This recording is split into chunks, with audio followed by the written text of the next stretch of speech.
Bonjour et bienvenue dans cette nouvelle vidéo. Aujourd'hui, on va voir comment bien utiliser les particules finales ka, ne et yo en japonais. Générique.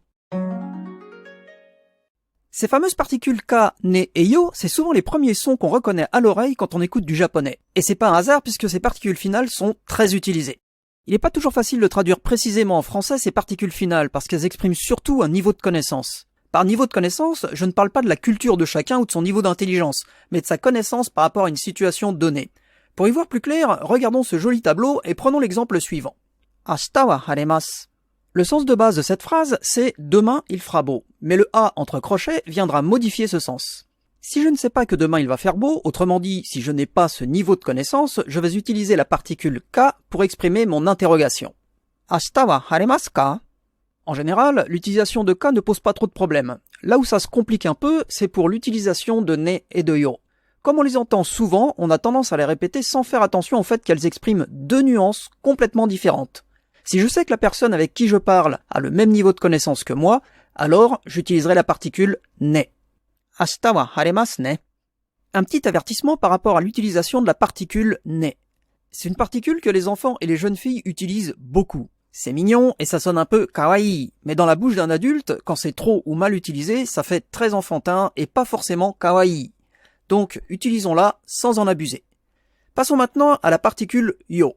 Si je sais quelque chose que la personne avec qui je parle ne sait pas, j'utiliserai la particule yo. Ashita wa haremasu yo. Si on se met à la place d'une personne native, on voit bien les incompréhensions qui peuvent se produire si par exemple on utilise ne, impliquant qu'elle est au même niveau de connaissance, à la place de yo qui exprime le fait que c'est moi qui l'informe de quelque chose. Savoir bien utiliser les particules finales, c'est pas quelque chose qui prend énormément de temps ni qui nécessite beaucoup d'efforts, et ça permet d'avoir un japonais un peu plus naturel. Dans certains cas, on peut combiner ka ou yo avec ne pour exprimer des nuances plus complexes, mais il vaut mieux d'abord bien comprendre l'utilisation de chaque particule individuellement avant de chercher à les combiner.